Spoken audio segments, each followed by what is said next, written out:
moment in time.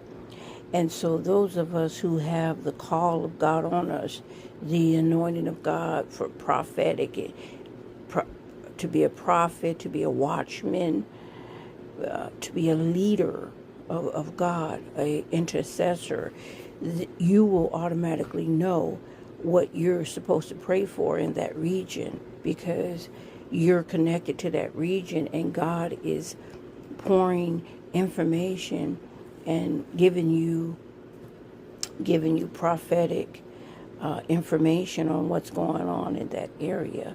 So as a prophet, you know this. So God wants healing in the land. He's calling for healing in the land.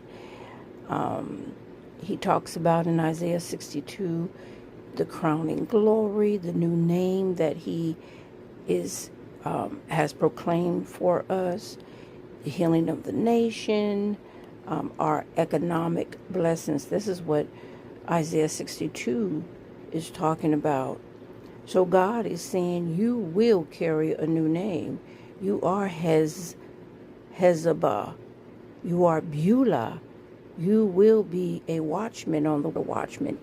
This is what he's calling for. Those of you who are intercessor, stand up and cause the land to repent.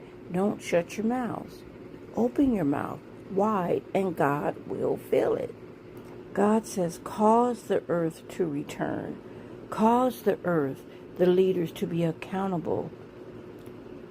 Don't give them any rest until they make Jerusalem, their states, their cities, a praise in the earth. You heard that? A praise in the earth, says the Lord.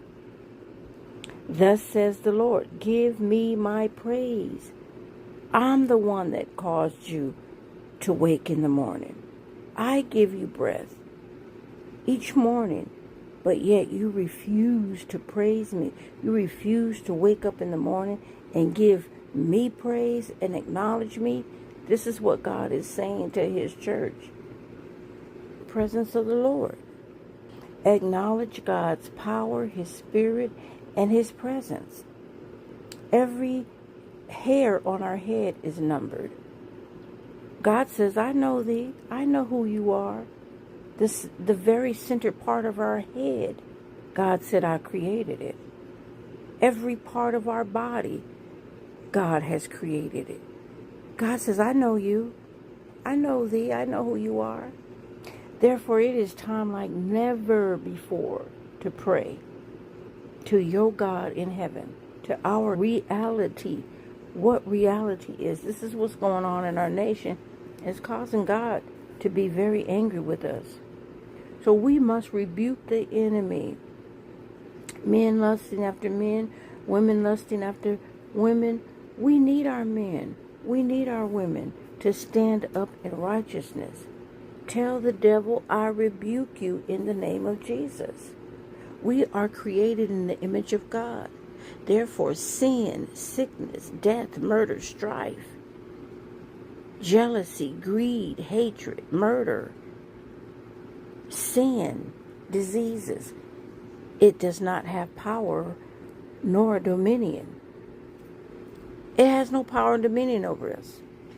So the land that was once muddled and ruined and desecrated, God is able to rebirth it and rebuild and renew and reestablish our fields and our territories.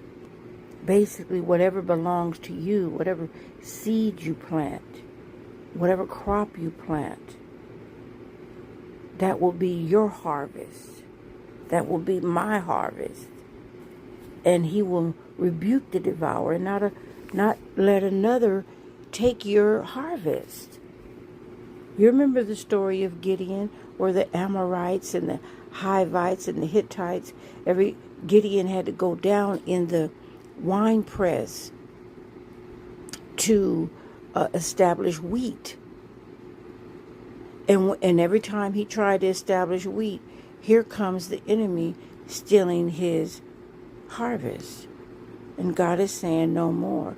Read the whole chapter of Isaiah And it'll tell you, this resonated so strongly in my spirit.